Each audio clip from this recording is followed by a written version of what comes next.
Hi friends, welcome back to our my YouTube channel. ನಾವು ಇವತ್ತಿನ ವಿಡಿಯೋದೊಳಗೆ ಯಾವ ಟಾಪಿಕ್ ಬಗ್ಗೆ ಮಾಹಿತಿ ನೋಡ್ತಾ ಹೋಗೋಣಪ್ಪ ಅಂದ್ರೆ, ಡಿಸೆಂಬರ್ 7 ಮತ್ತು 8ರಂದು ನಡೆಯುವ PDO ಪರೀಕ್ಷೆಯ ಸಲುವಾಗಿ ಕರ್ನಾಟಕ ರಾಜ್ಯದ ಬಗ್ಗೆ ಪ್ರಸ್ತುತ ಅಪ್ಡೇಟೆಡ್ ಮಾಹಿತಿನ ತಿಳ್ಕೊತ ಹೋಗೋಣ. ಯಾವ ರೀತಿಯಪ್ಪ ಅಂದ್ರೆ, ಕರ್ನಾಟಕ ರಾಜ್ಯದ ವಿಸ್ತೀರ್ಣ ಎಷ್ಟಿದೆ, ರಾಜ್ಯದ ಜನಸಂಖ್ಯೆ ಎಷ್ಟಿದೆ, ಒಟ್ಟು ಅರಣ್ಯ ಪ್ರದೇಶ ಎಷ್ಟಿದೆ, ರಾಜ್ಯದಲ್ಲಿ ಒಟ್ಟು ವಿಧಾನಸಭಾ ಕ್ಷೇತ್ರಗಳು ಎಷ್ಟಿದಾವ, ಲೋಕಸಭಾ ಕ್ಷೇತ್ರಗಳು ಎಷ್ಟಿದಾವ, ಇತ್ತೀಚಿನ ಕರ್ನಾಟಕ ಆರ್ಥಿಕ ಸಮೀಕ್ಷೆ ಪ್ರಕಾರ ಕರ್ನಾಟಕ ರಾಜ್ಯದ ತಲಾ ಆದಾಯ ಎಷ್ಟಿದೆ, ಕಂದಾಯ ವಿಭಾಗಗಳು ಎಷ್ಟಿದಾವ, ಮತ್ತು ನಮ್ಮ ರಾಜ್ಯದ ಪ್ರವಾಸೋದ್ಯಮ ಘೋಷವಾಕ್ಯವನ್ನು ಪ್ರಸ್ತುತ ಆನೆಗಂತಿ ಪ್ರಕಾರ ರಾಜ್ಯದಲ್ಲಿ ಎಷ್ಟು ಆನೆಗಳು ಕಂಡುಬರ್ತವ, ಎಷ್ಟು ಹುಲಿಗಳು ಕಂಡುಬರ್ತವ, ಜಾನುವಾರುಗಳ ಗಣತಿಯ ಪ್ರಕಾರ ಎಷ್ಟು ಜಾನುವಾರುಗಳಿದಾವ, ರಾಜ್ಯದ ಸರಾಸರಿ ಸಾರಿಗೆ ವ್ಯವಸ್ಥೆ ಎಷ್ಟಿದೆ ಅಂತ ಈ ರೀತಿಯಾಗಿ ಪ್ರತಿಯೊಂದು ಅಪ್ಡೇಟೆಡ್ ಮಾಹಿತಿಯನ್ನು ತಿಳ್ಕೊತ ಹೋಗೋಣ ಸ್ನೇಹಿತರೆ. ಯಾಕಪ್ಪ ಅಂದ್ರೆ PDO ಎಕ್ಸಾಮ್ಗೆ ಇದು ಬಹಳ ಪ್ರಮುಖವಾದ ಮಾಹಿತಿ ಆಗಿರುತ್ತೆ. ಮೊದಲನೇದಾಗಿಲಿ ನಮ್ಮ ಕರ್ನಾಟಕ ರಾಜ್ಯ ಯಾವಾಗ ಸ್ಥಾಪನೆ ಆಗುತ್ತೆಪ್ಪ ಅಂದ್ರೆ 1956 ನವೆಂಬರ್ 1ರಂದು ನಮ್ಮ ರಾಜ್ಯ ಸ್ಥಾಪನೆ ಆಗುತ್ತೆ ನೋಡ್ರಿ. ಯಾವಾಗ 1956 ನವೆಂಬರ್ 1ರಂದು ನಮ್ಮ ರಾಜ್ಯ ಸ್ಥಾಪನೆ ಆಗುತ್ತೆ. ಮೊದಲು ನಮ್ಮ ರಾಜ್ಯಕ್ಕೆ ಮೈಸೂರು ರಾಜ್ಯ ಅಂತ ಕರಿತಿದ್ರು. ನಂತರ ಇದಕ್ಕೆ 1973 ನವೆಂಬರ್ 1ರಂದು ಮೈಸೂರು ರಾಜ್ಯವನ್ನು ಕರ್ನಾಟಕ ರಾಜ್ಯ ಅಂತ ಮರುನಾಮಕರಣ ಮಾಡ್ತಾರೆ. ಹಾಗಾದರೆ ಮೈಸೂರು ರಾಜ್ಯಕ್ಕೆ ಕರ್ನಾಟಕ ಎಂದು ಮರುನಾಮಕರಣ ಮಾಡಿದಾಗ ಅಂದಿನ ಮುಖ್ಯಮಂತ್ರಿ ಯಾರಿರ್ತಾರಪ್ಪ ಅಂದ್ರೆ ಟಿ ದೇವರಾಜ್ ಅರಸನವ್ರು ಇರ್ತಾರೆ. ಯಾರಿರ್ತಾರೆ? ಟಿ ದೇವರಾಜ್ ಅರಸನವ್ರು ಇರ್ತಾರೆ. ನೆಕ್ಸ್ಟು ಮೈಸೂರು ರಾಜ್ಯಕ್ಕೆ ಕರ್ನಾಟಕ ಎಂದ ಹೆಸರು ಸೂಚಿಸಿದ ಸಾಹಿತಿ ಯಾರಪ್ಪ ಅಂದ್ರೆ ಚದುರಂಗ ಸಾಹಿತಿ ನೋಡಿ ಸ್ನೇಹಿತರೆ. ಕರ್ನಾಟಕ ಅಂತ ಹೆಸರು ಇಡ್ಬೇಕಂತ ಸೂಚಿಸಿದ ಸಾಹಿತಿ ಯಾರು? ಚದುರಂಗ ಸಾಹಿತಿ. ನೆಕ್ಸ್ಟು ಎಸ್ ನಿಜಲಿಂಗಪ್ಪನವರು ಏಕೀಕರಣ ಕರ್ನಾಟಕದ ಮೊದಲ ಮುಖ್ಯಮಂತ್ರಿ ಆಗಿರ್ತಾರ. ಯಾರು? ಎಸ್ ನಿಜಲಿಂಗಪ್ಪನವರು. ಕರ್ನಾಟಕ ರಾಜ್ಯ ವಿಸ್ತೀರ್ಣದೊಳಗೆ ಭಾರತ ದೇಶದಲ್ಲೇ 6ನೇ ಅತಿ ದೊಡ್ಡ ರಾಜ್ಯವಾಗಿದೆ ಸ್ನೇಹಿತರೆ. ಎಷ್ಟು? 6ನೇ ಅತಿ ದೊಡ್ಡ ರಾಜ್ಯವಾಗಿದೆ. ಹಾಗಾದರೆ ನಮ್ಮ ರಾಜ್ಯದ ಒಟ್ಟು ಭೌಗೋಳಿಕ ವಿಸ್ತೀರ್ಣ ಎಷ್ಟಿದೆ? 1,91,791 ಚದರ ಕಿಲೋಮೀಟರ್ ಇದೆ. ನೆಕ್ಸ್ಟು ಕರ್ನಾಟಕ ರಾಜ್ಯ ಜನಸಂಖ್ಯೆ ಒಳಗೆ ಭಾರತ ದೇಶದಲ್ಲೇ 8ನೇ ಅತಿ ದೊಡ್ಡ ರಾಜ್ಯವಾಗಿರುತ್ತೆ. ಎಷ್ಟು? 8ನೇ ಅತಿ ದೊಡ್ಡ ರಾಜ್ಯವಾಗಿದೆ. ಹಾಗಾದರೆ 2011ರ ಜನಗಣತಿಯ ಪ್ರಕಾರ ನಮ್ಮ ರಾಜ್ಯದ ಒಟ್ಟು ಜನಸಂಖ್ಯೆ ಎಷ್ಟು? 6,95,297 ಜನಸಂಖ್ಯೆ ಆಗಿದ್ದು ದೇಶದ ಶೇಕಡ 5.5 ಜನಸಂಖ್ಯೆ ನಮ್ಮ ರಾಜ್ಯದಲ್ಲೇ ಕಂಡುಬರ್ತಾ. ಹಾಗಾದರೆ ಈ ಒಟ್ಟು ಜನಸಂಖ್ಯೆ ಒಳಗೆ ನಗರ ಪ್ರದೇಶದೊಳಗೆ ಸುಮಾರು 38.67% ಜನಸಂಖ್ಯೆ ವಾಸ ಮಾಡುತ್ತೆ. ಗ್ರಾಮೀಣ ಪ್ರದೇಶದೊಳಗೆ ಸುಮಾರು 61.33% ಜನಸಂಖ್ಯೆ ವಾಸ ಮಾಡುತ್ತೆ. ಅತಿ ಹೆಚ್ಚಾಗಿ ಗ್ರಾಮೀಣ ಪ್ರದೇಶದೊಳಗೆ ವಾಸ ಮಾಡುತ್ತೆ ನೋಡ್ರಿ. ನೆಕ್ಸ್ಟು ನಮ್ಮ ಕರ್ನಾಟಕ ರಾಜ್ಯ ತನ್ನ ನೆರೆಯ 6 ರಾಜ್ಯಗಳೊಂದಿಗೆ ಭೂಗಡಿಯನ್ನು ಹಂಚಿಕೊಂಡಿರುತ್ತೆ. ಅವ್ಯಾವಪ್ಪ ಅಂದ್ರೆ ಆಂಧ್ರ ಪ್ರದೇಶ್, ತೆಲಂಗಾಣ, ಮಹಾರಾಷ್ಟ್ರ, ಗೋವಾ, ಕೇರಳ ಮತ್ತು ತಮಿಳುನಾಡು ರಾಜ್ಯಗಳೊಂದಿಗೆ ನಮ್ಮ ಕರ್ನಾಟಕ ರಾಜ್ಯ ಭೂಗಡಿಯನ್ನು ಹಂಚಿಕೊಂಡಿರುತ್ತೆ. ನೆಕ್ಸ್ಟು ನಮ್ಮ ಕರ್ನಾಟಕ ರಾಜ್ಯದಲ್ಲಿ ಪ್ರಸ್ತುತ ಎಷ್ಟು ಲೋಕಸಭಾ ಕ್ಷೇತ್ರಗಳು ಕಂಡುಬರ್ತಾವಪ್ಪ ಅಂದರೆ 28 ಲೋಕಸಭಾ ಕ್ಷೇತ್ರಗಳು ಕಂಡುಬರ್ತಾವ. ಹಾಗಾದರೆ ಈ 28 ಲೋಕಸಭಾ ಕ್ಷೇತ್ರ ಒಳಗೆ ಪರಿಶಿಷ್ಟ ಜಾತಿಯವರಿಗೆ 5 ಸ್ಥಾನಗಳನ್ನು ಮತ್ತು ಪರಿಶಿಷ್ಟ ಪಂಗಡದವರಿಗೆ 2 ಸ್ಥಾನಗಳನ್ನು ಮೀಸಲಿಟ್ಟಿದ್ದಾರೆ. ನೆಕ್ಸ್ಟು ಕರ್ನಾಟಕ ರಾಜ್ಯದಲ್ಲಿ 12 ರಾಜ್ಯಸಭಾ ಸ್ಥಾನಗಳು ಕೂಡ ಕಂಡುಬರ್ತಾವ. ಎಷ್ಟು? 12 ರಾಜ್ಯಸಭಾ ಸ್ಥಾನಗಳಿದಾವ. ಎಷ್ಟು ನಮ್ಮ ಕರ್ನಾಟಕ ರಾಜ್ಯದ ಒಟ್ಟು ವಿಧಾನಸಭೆಯ ಸದಸ್ಯರ ಸಂಖ್ಯೆ ಎಷ್ಟಿದೆ? ಪ್ರಸ್ತುತ 224 ಇದೆ. ಈ 224 ಸದಸ್ಯರೊಳಗೆ SC ಮತ್ತು ST ಜನಾಂಗದವರಿಗೆ ಎಷ್ಟು ಸ್ಥಾನಗಳು ಮೀಸಲಿಟ್ಟಿದ್ದಾರಪ್ಪ ಅಂದ್ರೆ 15 ವಿಧಾನಸಭಾ ಕ್ಷೇತ್ರಗಳನ್ನು ಪರಿಶಿಷ್ಟ ಪಂಗಡಕ್ಕೆ ಮೀಸಲಿಟ್ಟಿದ್ದಾರೆ. 36 ವಿಧಾನಸಭಾ ಕ್ಷೇತ್ರಗಳನ್ನು ಪರಿಶಿಷ್ಟ ಜಾತಿಯವರಿಗೆ ಮೀಸಲಿಟ್ಟಿದ್ದಾರೆ ನೋಡಿ ಸ್ನೇಹಿತರೆ. ನೆಕ್ಸ್ಟು ನಮ್ಮ ಕರ್ನಾಟಕ ರಾಜ್ಯ ವಿಧಾನ ಪರಿಷತ್ತನ್ನು ಕೂಡ ಹೊಂದಿದೆ ಸ್ನೇಹಿತರೆ. ಹಾಗಾದರೆ ಕರ್ನಾಟಕ ರಾಜ್ಯದ ವಿಧಾನ ಪರಿಷತ್ ಸದಸ್ಯರ ಸಂಖ್ಯೆ ಎಷ್ಟು? 75 ಸದಸ್ಯರು ಸ್ನೇಹಿತರೆ. ಹಾಗಾದರೆ ಸಂವಿಧಾನದ 169ನೇ ವಿಧಿಯ ಪ್ರಕಾರ ಸಂಬಂಧಪಟ್ಟಂಥ ರಾಜ್ಯದ ಅನುಮತಿಯ ಮೇರೆಗೆ ಸಂಸತ್ತು ವಿಧಾನ ಪರಿಷತ್ತನ್ನು ರಚನೆ ಮಾಡ್ಬೋದು, ಇಲ್ಲ ರದ್ದು ಕೂಡ ಮಾಡ್ಬೋದು ಸ್ನೇಹಿತರೆ. ನೆಕ್ಸ್ಟು ಜಯಚಾಮರಾಜ ಒಡೆಯವರು ಕರ್ನಾಟಕ ರಾಜ್ಯದ ಮೊದಲ ರಾಜ್ಯಪಾಲರು ಕೂಡ ಆಗಿದ್ರು. ಯಾರು? ಜಯಚಾಮರಾಜ ಒಡೆಯರ್ ಸ್ನೇಹಿತರೆ. ನೆಕ್ಸ್ಟು KS ನಾಗರತ್ನಮ್ಮ ಇವರು ಕರ್ನಾಟಕ ವಿಧಾನಸಭೆಯ ಮೊದಲ ಮಹಿಳಾ ಸ್ಪೀಕರ್ ಆಗಿದ್ದರು ನೋಡಿ ಸ್ನೇಹಿತರೆ. ಯಾರು? KS Nagarathnamma. Next V Venkatappa ಇವರು ಕರ್ನಾಟಕ ವಿಧಾನಸಭೆಯ ಮೊದಲ ಸ್ಪೀಕರ್ ಆಗಿದ್ದರು. ಯಾರು? ವಿ ವೆಂಕಟಪ್ಪನವರು ಸ್ನೇಹಿತರೆ. ನೆಕ್ಸ್ಟು ಡಿ ದೇವರಾಜ್ ಅರಸನವರು ಕರ್ನಾಟಕದ ಮೊದಲ ಹಿಂದುಳಿದ ವರ್ಗದ ಮುಖ್ಯಮಂತ್ರಿ ಆಗಿದ್ದರು. ಯಾರು? ಡಿ ದೇವರಾಜ ಅರಸುನವರು. ನೆಕ್ಸ್ಟು ನಮ್ಮ ಕರ್ನಾಟಕ ರಾಜ್ಯದ ಒಟ್ಟು ಭೌಗೋಳಿಕ ಪ್ರದೇಶದ ಶೇಕಡ 12.3% ಅರಣ್ಯ ಪ್ರದೇಶ ಕಂಡುಬರ್ತಾ. ಅಂದರೆ ಎಷ್ಟಪ್ಪ ಅಂದ್ರೆ 38,720 ಚದರ ಕಿಲೋಮೀಟರಷ್ಟು ಅರಣ್ಯ ಪ್ರದೇಶ ಕಂಡುಬರುತ್ತೆ ನಮ್ಮ ರಾಜ್ಯದಲ್ಲಿ. ನೆಕ್ಸ್ಟು ಕರ್ನಾಟಕ ಪ್ರವಾಸೋದ್ಯಮ ನಿಗಮ, ಇದು 6/2/1971 ಸ್ಥಾಪನೆ ಆಗುತ್ತೆ. ನಮ್ಮ ಕರ್ನಾಟಕ ರಾಜ್ಯದ ಪ್ರವಾಸೋದ್ಯಮ ಘೋಷವಾಕ್ಯ ಏನಪ್ಪ ಅಂದ್ರೆ ಒನ್ ಸ್ಟೇಟ್ ಮೆನಿ ವರ್ಲ್ಡ್ ಸ್ನೇಹಿತರೆ. ಇದು ಮೊನ್ನೆ VA ಎಕ್ಸಾಮ್ನಲ್ಲಿ ಬಂದಿದ್ದು ನೋಡಿ ಸ್ನೇಹಿತರೆ. ಈ ಕ್ವಶನು ಯಾವುದು? ಕರ್ನಾಟಕ ರಾಜ್ಯದ ಪ್ರವಾಸೋದ್ಯಮ ಘೋಷವಾಕ್ಯ ಅಂತ ಬಂದಿತ್ತು. ಹಾಗಾದ್ರೆ ಏನು? One state many world. Next ನಮ್ಮ ಕರ್ನಾಟಕ ರಾಜ್ಯ ಪ್ರಸ್ತುತ 5 ರಾಷ್ಟ್ರೀಯ ಉದ್ಯಾನವನಗಳು, 36 ಅಭಯಾರಣ್ಯ ಪ್ರದೇಶಗಳು ಮತ್ತು 17 ಸಂರಕ್ಷಣಾ ಮೀಸಲು ಅರಣ್ಯ ಪ್ರದೇಶಗಳು, 1 ಸಮುದಾಯ ಮೀಸಲು ಅರಣ್ಯ ಪ್ರದೇಶವನ್ನು ಕೂಡ ಪ್ರಸ್ತುತ ಒಳಗೊಂಡಿದೆ. ಹಾಗಾದರೆ ಈ ಡಾಟಾವನ್ನು ಕರ್ನಾಟಕ ಪ್ರಸ್ತುತ ಆರ್ಥಿಕ ಸಮೀಕ್ಷೆ ವರದಿಯ ಪ್ರಕಾರ ತೆಗೆದುಕೊಂಡಿದ್ದು ಸ್ನೇಹಿತರೆ. ಅಪ್ಡೇಟೆಡ್ ಮಾಹಿತಿ ಇದು. ಹಾಗಾದರೆ ಆ 5 ರಾಷ್ಟ್ರೀಯ ಉದ್ಯಾನವನಗಳು ಯಾವಪ್ಪ ಅಂದ್ರೆ ಹಂಪಿ, ಬಂಡೀಪುರ, ಬನ್ನೇರುಘಟ್ಟ, ಕುದುರೆಮುಖ ಮತ್ತು ನಾಗರಹೊಳೆ 5 ರಾಷ್ಟ್ರೀಯ ಉದ್ಯಾನವನಗಳು ನಮ್ಮ ರಾಜ್ಯದಲ್ಲಿ ಕಂಡುಬರ್ತಾವ. ನಮ್ಮ ಕರ್ನಾಟಕ ರಾಜ್ಯ ಹುಲಿಗಣತಿಯೊಳಗೆ ಭಾರತ ದೇಶದಲ್ಲಿ 2ನೇ ಸ್ಥಾನದಲ್ಲಿದೆ. ಹಾಗಾದರೆ 1ನೇ ಸ್ಥಾನದಲ್ಲಿದೆ ಮಧ್ಯಪ್ರದೇಶ ಇದೆ, 2ನೇ ಸ್ಥಾನದಲ್ಲಿ ನಮ್ಮ ಕರ್ನಾಟಕ ರಾಜ್ಯ ಇದೆ, 3ನೇ ಸ್ಥಾನದೊಳಗೆ ಉತ್ತರಾಖಂಡ ರಾಜ್ಯ ಕಂಡುಬರ್ತಾ. ಹಾಗಾದರೆ 2022ರೊಳಗೆ 5ನೇ ಹುಲಿಗಣತಿ ನಡೀತಾ. ಈ ಹುಲಿಗಣತಿ ವರದಿಯ ಪ್ರಕಾರ ಸುಮಾರು ನಮ್ಮ ಕರ್ನಾಟಕ ರಾಜ್ಯದೊಳಗೆ 563 ಹುಲಿಗಳು ಕಂಡುಬರ್ತಾವ. ಹಾಗಾದ್ರೆ ಮಧ್ಯಪ್ರದೇಶದೊಳಗೆ ಎಷ್ಟು ಹುಲಿ ಕಂಡುಬರ್ತಾವ? 760 ಹುಲಿಗಳು ಕಂಡುಬರ್ತಾವ. ಉತ್ತರಾಖಂಡ ರಾಜ್ಯದೊಳಗೆ 560 ಹುಲಿಗಳನ್ನು ಒಳಗೊಂಡು ಅದು 3ನೇ ಸ್ಥಾನದೊಳಗಿದೆ. ನಮ್ಮ ಕರ್ನಾಟಕ ರಾಜ್ಯ 563 ಹುಲಿಗಳನ್ನು ಪ್ರಸ್ತುತ ಒಳಗೊಂಡು 2ನೇ ಸ್ಥಾನದಲ್ಲಿದೆ. ನೆಕ್ಸ್ಟು ನಮ್ಮ ಕರ್ನಾಟಕ ರಾಜ್ಯ ಭಾರತ ದೇಶದಲ್ಲಿ ಆನೆ ಗಣತಿಯೊಳಗೂ ಕೂಡ ದೇಶದಲ್ಲೇ 1ನೇ ಸ್ಥಾನದಲ್ಲಿದೆ. ಹಾಗಾದ್ರೆ 2018ರ ಆನೆ ಗಣತಿಯ ಪ್ರಕಾರ ನಮ್ಮ ರಾಜ್ಯದೊಳಗೆ ಎಷ್ಟು ಆನೆಗಳಿದ್ವು? 6049 ಆನೆಗಳಿದ್ವು. ಪ್ರಸ್ತುತ 2024ರ ಒಂದು ವರದಿಯ ಪ್ರಕಾರ ಎಷ್ಟು ಆನೆಗಳಿದಾವ? 6395 ಆನೆಗಳಿದಾವೆ ನೋಡ್ರಿ. ಆನೆಯೊಳಗೆ ನಮ್ಮ ಕರ್ನಾಟಕ ರಾಜ್ಯ ಫಸ್ಟ್ ಇದೆ. ನೆಕ್ಸ್ಟು ಪ್ರಸ್ತುತ ಕರ್ನಾಟಕ ಆರ್ಥಿಕ ಸಮೀಕ್ಷೆ ವರದಿಯ ಪ್ರಕಾರ ಇತ್ತೀಚೆಗೆ 20ನೇ ಜಾನುವಾರು ಗಣತಿ ಕೂಡ ನಡೀತಾ. ಈ ಜಾನುವಾರು ಗಣತಿಯ ಪ್ರಕಾರ ಕರ್ನಾಟಕ ರಾಜ್ಯದಲ್ಲಿ ಸುಮಾರು 3.3 ಕೋಟಿ ಜಾನುವಾರು ಕಂಡುಬರ್ತಾವ. ಎಷ್ಟು? 3.3 ಕೋಟಿ ಜಾನುವಾರು ಕಂಡುಬರ್ತಾವ ಮತ್ತು 5.95 ಕೋಟಿ ಕುಕ್ಕಟಗಳು ಕೂಡ ಕಂಡುಬರ್ತಾವ ನೋಡ್ರಿ. ಎಷ್ಟು? 5.95 ಕೋಟಿ ಕುಕ್ಕಟಗಳು ಕಂಡುಬರ್ತಾವ. ನೆಕ್ಸ್ಟು ಕರ್ನಾಟಕ ಜೀವ ವೈವಿಧ್ಯತೆ ಅಧಿನಿಯಮ 2002 ಕಲಂ 22ರ ಪ್ರಕಾರ ಕರ್ನಾಟಕ ಜೀವ ವೈವಿಧ್ಯತೆ ಮಂಡಳಿ 2003ರಲ್ಲಿ ಸ್ಥಾಪನೆ ಆಗುತ್ತೆ. ಯಾವಾಗ? 2003ರಲ್ಲಿ ಸ್ಥಾಪನೆ ಆಗುತ್ತೆ.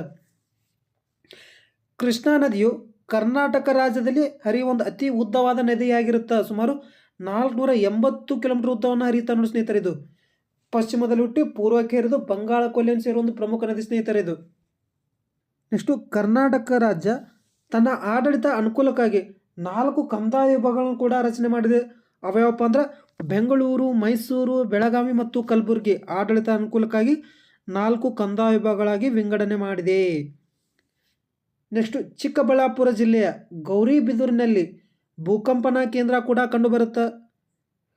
ಕರ್ನಾಟಕವನ್ನು 10 ಕೃಷಿ ಹವಾಮಾನ ವಲಯಗಳಾಗಿ ಕೂಡ ವಿಂಗಡಣೆ ಮಾಡಿದ್ದಾರೆ. ಎಷ್ಟು? 10 ಕೃಷಿ ಹವಾಮಾನ ವಲಯವಾಗಿ ವಿಂಗಡಿಸಲಾಗಿರುತ್ತೆ. ಕರ್ನಾಟಕ ರಾಜ್ಯವು ಪ್ರಸ್ತುತ 118.05 ಲಕ್ಷ ಹೆಕ್ಟರ್ ಕೃಷಿ ಪ್ರದೇಶವನ್ನು ಒಳಗೊಂಡಿದೆ. ಪ್ರಸ್ತುತ ಎಷ್ಟು ಒಳಗೊಂಡಿದೆ? 118.05 ಲಕ್ಷ ಹೆಕ್ಟರ್ ಕೃಷಿ ಪ್ರದೇಶವನ್ನು ಒಳಗೊಂಡಿದೆ. ಹಾಗಾದರೆ ಕರ್ನಾಟಕ ರಾಜ್ಯದ ಸರಾಸರಿ ಹಿಡುವಳಿ ಗಾತ್ರ ಎಷ್ಟಪ್ಪ ಅಂದ್ರೆ 1.36 ಹೆಕ್ಟರ್ ಸ್ನೇಹಿತರೆ. ಎಷ್ಟು? 1.36 ಹೆಕ್ಟರ್ ಸರಾಸರಿ ಕೃಷಿ ಹಿಡುವಳಿ ಪ್ರದೇಶವನ್ನು ಒಳಗೊಂಡಿದೆ. ನೆಕ್ಸ್ಟು ಭಾರತದ ಪ್ರಥಮ ಕೃಷಿ ಬೆಲೆ ಮುನ್ಸೂಚನೆ ಮಾದರಿಗಾಗಿ ಕರ್ನಾಟಕ ಸರ್ಕಾರ ಮೈಕ್ರೋಸಾಫ್ಟ್ ತಂತ್ರಜ್ಞಾನದೊಂದಿಗೆ ಒಪ್ಪಂದ ಮಾಡಿಕೊಂಡಿರುತ್ತೆ. ಭಾರತ ದೇಶದಲ್ಲಿ ಗಂಧದ ಮರಗಳನ್ನು ಅತಿ ಹೆಚ್ಚು ಬೆಳೆಯುವ ರಾಜ್ಯ ಯಾವುದ್ರಿ? ನಮ್ಮ ಕರ್ನಾಟಕ ರಾಜ್ಯ 1ನೇ ಸ್ಥಾನದಲ್ಲಿದೆ. ಆದ ಕಾರಣ ನಮ್ಮ ರಾಜ್ಯವನ್ನು ಶ್ರೀಗಂಧದ ನಾಡು ಅಂತ ಕೂಡ ಕರೀತಾರೆ. ನಮ್ಮ ರಾಜ್ಯ ಭಾರತದಲ್ಲಿ ಅತಿ ಹೆಚ್ಚು ರಾಗಿಯನ್ನು ಬೆಳೆಯಲು ಕೂಡ ಪ್ರಥಮ ಸ್ಥಾನದಲ್ಲಿದೆ. ಕರ್ನಾಟಕ ರಾಜ್ಯದ ದಕ್ಷಿಣ ಭಾಗದೊಳಗೆ ಅತಿ ಹೆಚ್ಚಾಗಿ ರಾಗಿಯನ್ನು ಬೆಳೀತಾರೆ. ಒಂದು ರಾಗಿ ಪ್ರಧಾನ ಬೆಳೆ ಕೂಡ ಆಗಿದೆ ಸ್ನೇಹಿತರೆ. ಯಾವುದು? ಕರ್ನಾಟಕ ರಾಜ್ಯದ ದಕ್ಷಿಣ ಭಾಗದೊಳಗಿದು. ಕರ್ನಾಟಕ ರಾಜ್ಯವು ಭಾರತದಲ್ಲಿ ಅತಿ ಹೆಚ್ಚು ರೇಷ್ಮೆ ಬೆಳೆಯನ್ನು ಕೂಡ ಬೆಳೆಯುತ್ತೆ. ಹಾಗಾದರೆ ಯಾವ ವಿಧದ ರೇಷ್ಮೆ ಬೆಳೆಯನ್ನು ಬೆಳೆಯುತ್ತಪ್ಪ ಅಂದ್ರೆ ಮಲ್ಬರಿ ವಿಧದ ರೇಷ್ಮೆ ಬೆಳೆಯನ್ನು ನಮ್ಮ ಕರ್ನಾಟಕ ರಾಜ್ಯ ಬೆಳೆಯುತ್ತೆ. ಏಷ್ಯಾ ಖಂಡದಲ್ಲಿ ಅತಿ ದೊಡ್ಡ ರೇಷ್ಮೆ ಮಾರುಕಟ್ಟೆ ಕೂಡ ರಾಮನಗರದಲ್ಲಿ ಕಂಡುಬರುತ್ತೆ. ನಮ್ಮ ಕರ್ನಾಟಕ ರಾಜ್ಯದ ರಾಮನಗರದಲ್ಲಿ ಕಂಡುಬರುತ್ತೆ. ನಮ್ಮ ರಾಜ್ಯ ಭಾರತದಲ್ಲಿ ಅತಿ ಹೆಚ್ಚು ಕಾಫಿ ಬೆಳೆಯನ್ನು ಕೂಡ ಬೆಳೆಯುತ್ತೆ. ಹಾಗಾದರೆ ಯಾವ ವಿಧದ ಕಾಫಿಯನ್ನು ಬೆಳೆಯುತ್ತಪ್ಪ ಅಂದರೆ ಅರೇಬಿಕಾ ವಿಧದ ಕಾಫಿಯನ್ನು ಅತಿ ಹೆಚ್ಚಾಗಿ ನಮ್ಮ ರಾಜ್ಯ ಬೆಳೆಯುತ್ತೆ ನೋಡಿ ಸ್ನೇಹಿತರೆ. ನೆಕ್ಸ್ಟು ಚಿನ್ನದ ಉತ್ಪಾದನೆಯಲ್ಲೂ ಕೂಡ ನಮ್ಮ ದೇಶದಲ್ಲಿ ಕರ್ನಾಟಕ ರಾಜ್ಯ ಪ್ರಥಮ ಸ್ಥಾನದೊಳಗದ. ಕರ್ನಾಟಕ ರಾಜ್ಯದೊಳಗೆ ಕಬ್ಬಿಣ ಆಗಿರ್ಬೋದು, ತಾಮ್ರ ಆಗಿರ್ಬೋದು ಮತ್ತು ಚಿನ್ನದ ಅದಿರುಗಳು ಅತಿ ಹೆಚ್ಚಾಗಿ ಕಂಡುಬರ್ತಾವ. ನೆಕ್ಸ್ಟ್ ನಮ್ಮ ಕರ್ನಾಟಕ ಸರ್ಕಾರ 1960ರಲ್ಲಿ ಡಾಕ್ಟರ್ ನಾಗನಗೌಡ ಅವರ ಅಧ್ಯಕ್ಷತೆಯೊಳಗೆ ಕರ್ನಾಟಕದಲ್ಲಿ ಪ್ರಥಮ ಹಿಂದುಳಿದ ವರ್ಗ ಆಯೋಗವನ್ನು ಕೂಡ ರಚನೆ ಮಾಡುತ್ತೆ. ಕರ್ನಾಟಕ ರಾಜ್ಯ ಪ್ರಸ್ತುತ ಆಂತರಿಕ ಉತ್ಪನ್ನದೊಳಗೆ ಭಾರತ ದೇಶದಲ್ಲಿ 2ನೇ ಸ್ಥಾನದಲ್ಲಿದೆ. ನೆಕ್ಸ್ಟ್ ನಮ್ಮ ಕರ್ನಾಟಕ ರಾಜ್ಯ ವಿದೇಶಿ ನೇರ ಬಂಡವಾಳ ಹೂಡಿಕೆಯನ್ನು ಆಕರ್ಷಿಸುವ ರಾಜ್ಯಗಳ ಪಟ್ಟಿಯಲ್ಲಿ 2ನೇ ಸ್ಥಾನದಲ್ಲಿದೆ. ಹಾಗಾದರೆ ಪ್ರಸ್ತುತ ನಮ್ಮ ರಾಜ್ಯದಲ್ಲಿ ಎಷ್ಟು ವಿದೇಶಿ ಬಂಡವಾಳ ಹೂಡಿಕೆ ಹರಿದು ಬಂದಿದೆಪ್ಪ ಅಂದರೆ 2,845 ಲಕ್ಷ ಅಮೆರಿಕನ್ ಡಾಲರ್ ಹರಿದು ಬಂದಿರೋ ಸ್ನೇಹಿತರೆ. ನೆಕ್ಸ್ಟ್ ನಮ್ಮ ಕರ್ನಾಟಕ ರಾಜ್ಯದ ತಲಾ ಆದಾಯ ಭಾರತ ದೇಶದ ತಲಾ ಆದಾಯಕ್ಕಿಂತ 79% ಹೆಚ್ಚಾಗಿದೆ ಸ್ನೇಹಿತರೆ, ಇತ್ತೀಚಿನ ಆರ್ಥಿಕ ಸಮೀಕ್ಷೆ ವರದಿಯ ಪ್ರಕಾರ. ಹಾಗಾದರೆ ನಮ್ಮ ಕರ್ನಾಟಕ ರಾಜ್ಯದ ಪ್ರಸ್ತುತ ತಲಾ ಆದಾಯ ಎಷ್ಟಿದೆ? 3,32,926 ಅಂತ ಅಂದಾಜನ್ನು ಮಾಡಲಾಗಿದೆ. ಕರ್ನಾಟಕ ರಾಜ್ಯ ತಲಾ ಆದಾಯದ ಶ್ರೇಯಾಂಕದೊಳಗೆ ಭಾರತ ದೇಶದಲ್ಲಿ 3ನೇ ಸ್ಥಾನದಲ್ಲಿದೆ.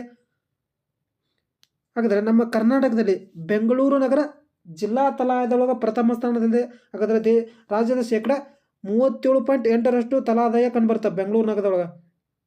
ನೆಕ್ಸ್ಟ್ ಕೊಡಗು ಜಿಲ್ಲೆ ಜಿಲ್ಲಾ ಆದಾಯದೊಳಗೆ ಕೊನೆಯ ಸ್ಥಾನದಲ್ಲಿರುತ್ತೆ.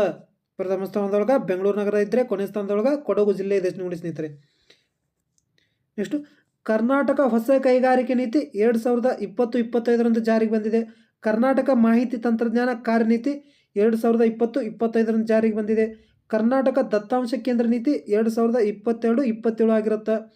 ಕರ್ನಾಟಕ ಸ್ಟಾರ್ಟಪ್ ನೀತಿ 2022-27 ಆಗಿರುತ್ತೆ. ಕರ್ನಾಟಕ ಜೈವಿಕ ತಂತ್ರಜ್ಞಾನ ಇತ್ತೀಚೆಗೆ 2022-23 ಒಂದು ವರದಿಯ ಪ್ರಕಾರ ನಮ್ಮ ರಾಜ್ಯದ ಸಾಫ್ಟ್ವೇರ್ ಉತ್ಪನ್ನಗಳು ಮತ್ತು ಸೇವೆಗಳ ರಫ್ತಿನೊಳಗೆ ದೇಶದಲ್ಲಿ 1ನೇ ಸ್ಥಾನದಲ್ಲಿದೆ ನೋಡಿ ಸ್ನೇಹಿತರೆ.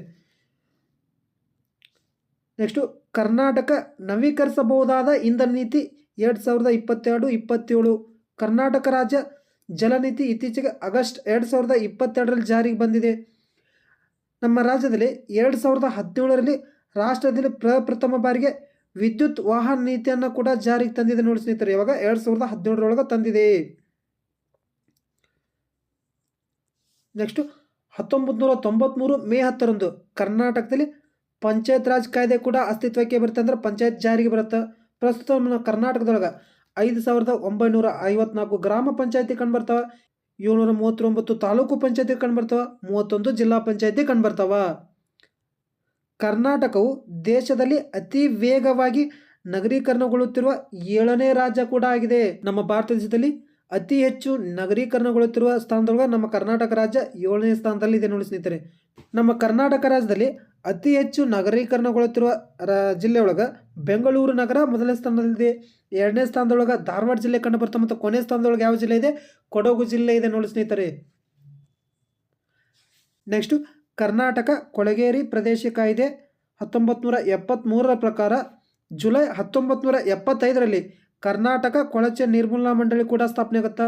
ಇತ್ತೀಚೆಗೆ ಇದನ್ನು 2010ರಲ್ಲಿ ಕರ್ನಾಟಕ ಕೊಳಗೇರಿ ಅಭಿವೃದ್ಧಿ ಮಂಡಳಿ ಅಂತ ಕೂಡ ಮರುನಾಮಕರಣ ಮಾಡಿದ್ದಾರೆ. ಹಾಗಾದ್ರೆ ಪ್ರಸ್ತುತ ನಮ್ಮ ಕರ್ನಾಟಕದಲ್ಲಿ 400ಕ್ಕೂ ಹೆಚ್ಚು ಕೊಳಗೇರಿ ಪ್ರದೇಶಗಳು ಕಂಡುಬರ್ತಾವ. ನೆಕ್ಸ್ಟ್ ನಮ್ಮ ರಾಜ್ಯದ ಸರಾಸರಿ ರಸ್ತೆ ಉದ್ದ ಎಷ್ಟಿದ್ರೆ 47.61 ಕಿಲೋಮೀಟರ್ ಇದೆ. ಹಾಗಾದರೆ ರಾಜ್ಯ ರಸ್ತೆ ಜಾಲದ ಪ್ರಕಾರ ಕರ್ನಾಟಕ ರಾಜ್ಯದ ಒಟ್ಟು 3,61,041 ಕಿಲೋಮೀಟರ್ ಉದ್ದದ ರಸ್ತೆಯನ್ನು ಒಳಗೊಂಡಿದೆ ನೋಡಿ ಸ್ನೇಹಿತರೆ. ಪ್ರಸ್ತುತ ಎಷ್ಟು ಕಂಡುಬರ್ತಾ? 3,61,041 ಕಿಲೋಮೀಟರ್ ಉದ್ದದ ರಸ್ತೆ ಕಂಡುಬರುತ್ತೆ. ಇದರಲ್ಲಿ ರಾಜ್ಯ ಹೆದ್ದಾರಿನೂ ಕಂಡುಬರುತ್ತೆ, ಜಿಲ್ಲಾ ಹೆದ್ದಾರಿನೂ ಕಂಡುಬರುತ್ತೆ ಮತ್ತು ರಾಷ್ಟ್ರೀಯ ಹೆದ್ದಾರಿ ಕೂಡ ಕಂಡುಬರುತ್ತೆ. ಭಾರತದಲ್ಲಿ 3ನೇ ಅತಿ ಹೆಚ್ಚು ರಸ್ತೆ ಜಾಲವನ್ನು ಹೊಂದಿರುವ ರಾಜ್ಯ ಯಾವುದ್ರಿ? ನಮ್ಮ ಕರ್ನಾಟಕ ಸ್ನೇಹಿತರೆ. ನೆಕ್ಸ್ಟ್ 15/8/1997ರಂದು ಕರ್ನಾಟಕ ರಾಜ್ಯ ವಾಯುವ್ಯ ಸಾರಿಗೆ ಸಂಸ್ಥೆ ಕೂಡ ಸ್ಥಾಪನೆ ಆಗುತ್ತೆ. ನೆಕ್ಸ್ಟ್ 1/11/1997ರಂದು ಕರ್ನಾಟಕ ರಾಜ್ಯ ರಸ್ತೆ ಸಾರಿಗೆ ಸಂಸ್ಥೆ ಕೂಡ ಸ್ಥಾಪನೆ ಆಗುತ್ತೆ. ನೆಕ್ಸ್ಟ್ ಕರ್ನಾಟಕ ರಾಜ್ಯ ಸಹಕಾರಿ ಅಪೆಕ್ಸ್ ಬ್ಯಾಂಕ್ ಲಿಮಿಟೆಡ್ ಇದರ ಪ್ರಕಾರ ಗ್ರಾಮೀಣ ಮಟ್ಟದಲ್ಲಿ 22 ಗ್ರಾಮೀಣ ಸಹಕಾರಿ ಬ್ಯಾಂಕ್ಗಳು ಕಾರ್ಯನಿರ್ವಹಿಸುತ್ತಿದ್ದಾವೆ ಮತ್ತು ಜಿಲ್ಲಾ ಮಟ್ಟದಲ್ಲಿ 21 ಜಿಲ್ಲಾ ಕೇಂದ್ರ ಸಹಕಾರಿ ಬ್ಯಾಂಕ್ ಕೂಡ ಕಾರ್ಯನಿರ್ವಹಿಸುತ್ತವೆ ನಮ್ಮ ಕರ್ನಾಟಕದಲ್ಲಿ. ಕರ್ನಾಟಕ ವೀರಶೈವ ಲಿಂಗಾಯತ ಅಭಿವೃದ್ಧಿ ನಿಗಮ ನಿಯಮಿತ 2020ರಲ್ಲಿ ಸ್ಥಾಪನೆಯಾಗಿದೆ. ಕರ್ನಾಟಕ ರಾಜ್ಯ ಉಪ್ಪಾರ ಅಭಿವೃದ್ಧಿ ನಿಗಮ 2020ರಲ್ಲಿ ಸ್ಥಾಪಿಸಲಾಗುತ್ತೆ. ಕರ್ನಾಟಕ ಅಲೆಮಾರಿ ಮತ್ತು ಅರೆ ಅಲೆಮಾರಿ ಅಭಿವೃದ್ಧಿ ನಿಗಮ 27/2/2020ರಂದು ಸ್ಥಾಪನೆ ಮಾಡಲಾಗಿದೆ.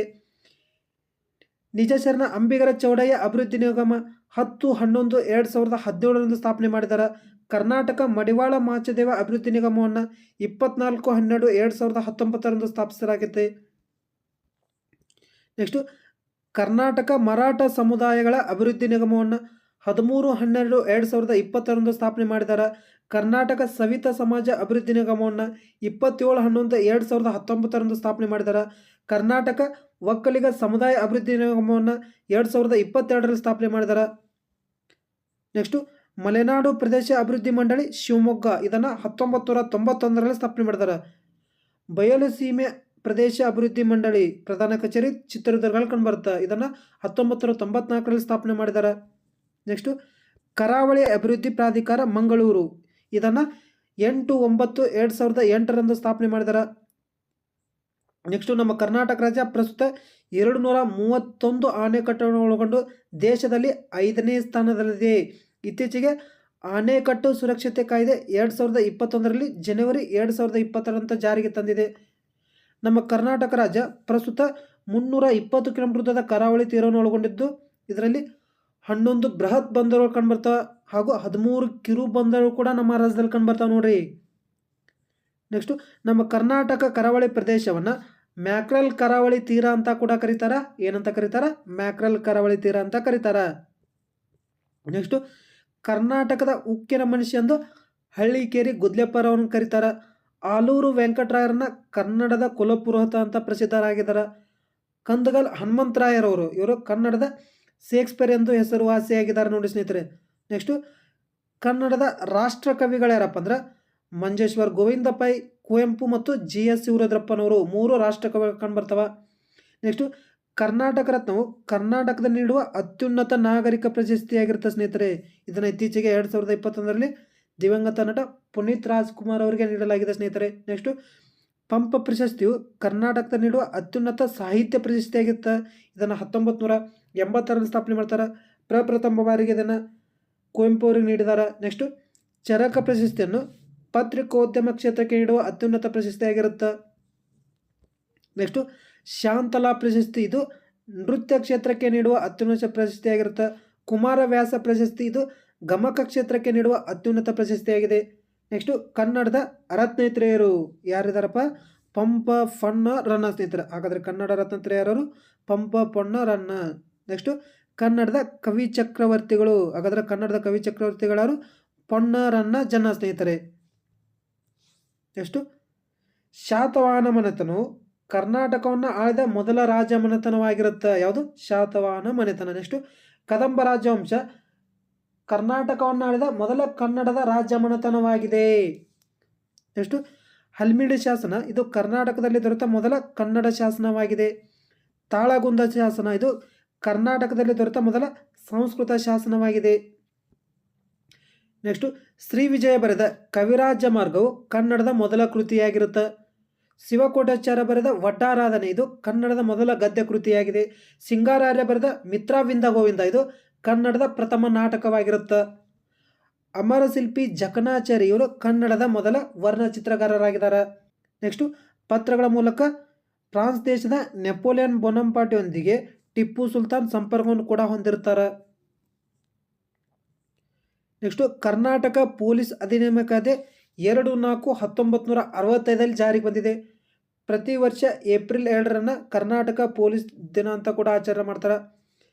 ಕರ್ನಾಟಕದಲ್ಲಿ ಪ್ರಸ್ತುತ 7 ಪೊಲೀಸ್ ವಲಯಗಳು ಕೂಡ ಕಂಡುಬರ್ತವೆ. ಅವ್ಯಾವಪ್ಪ ಅಂದ್ರೆ ದಕ್ಷಿಣ ವಲಯ ಮೈಸೂರು, ಪಶ್ಚಿಮ ವಲಯ ಮಂಗಳೂರು, ಪೂರ್ವ ವಲಯ ದಾವಣಗೆರೆ, ಕೇಂದ್ರ ವಲಯ ಬೆಂಗಳೂರು, ಉತ್ತರ ವಲಯ ಬೆಳಗಾವಿ, ಈಶಾನ್ಯ ವಲಯ ಕಲಬುರಗಿ ಮತ್ತು ಬಳ್ಳಾರಿ ವಲಯ ಬಳ್ಳಾರಿ. ಒಟ್ಟು 7 ಪೊಲೀಸ್ ವಲಯಗಳು ಕಂಡುಬರ್ತವೆ. ನೆಕ್ಸ್ಟು ಕರ್ನಾಟಕ ರಾಜ್ಯದಲ್ಲಿ ಪ್ರಸ್ತುತ ಒಟ್ಟು 6 ಪೊಲೀಸ್ ಕಮಿಷನರೇಟ್ ರೇಂಜ್ಗಳು ಕೂಡ ಕಂಡುಬರ್ತಾವ. ಅವ್ಯಾವಪ್ಪ ಅಂದ್ರೆ ಹುಬ್ಳಿ ಧಾರವಾಡ, ಕಲಬುರಗಿ, ಮಂಗಳೂರು, ಮೈಸೂರು, ಬೆಂಗಳೂರು ನಗರ ಮತ್ತು ಬೆಳಗಾವಿ ಒಟ್ಟು 6 ಪೊಲೀಸ್ ಕಮಿಷನರೇಟ್ ವಲಯಗಳು ಕಂಡುಬರ್ತಾವ ಸ್ನೇಹಿತರೆ. Thank you friends. ಈ ಮಾಹಿತಿ ನಿಮಗೆ ಇಷ್ಟವಾಗಿದ್ದರೆ ನಮ್ಮ ಚಾನಲ್ ಆದ ಅಡ್ಡಾ ವಾರಿಯರ್ಸ್ ಯೂಟ್ಯೂಬ್ ಚಾನಲ್ಗೆ ಲೈಕ್ ಮಾಡಿ, ಶೇರ್ ಮಾಡಿ, ಸಪೋರ್ಟ್ ಮಾಡಿ. ಕೆಳಗಡೆ ಕಮೆಂಟ್ ಬಾಕ್ಸ್ ಒಳಗೆ ನಿಮ್ಮ ಅನಿಸಿಕೆಗಳನ್ನು ತಿಳಿಸಿ. Once again thank you.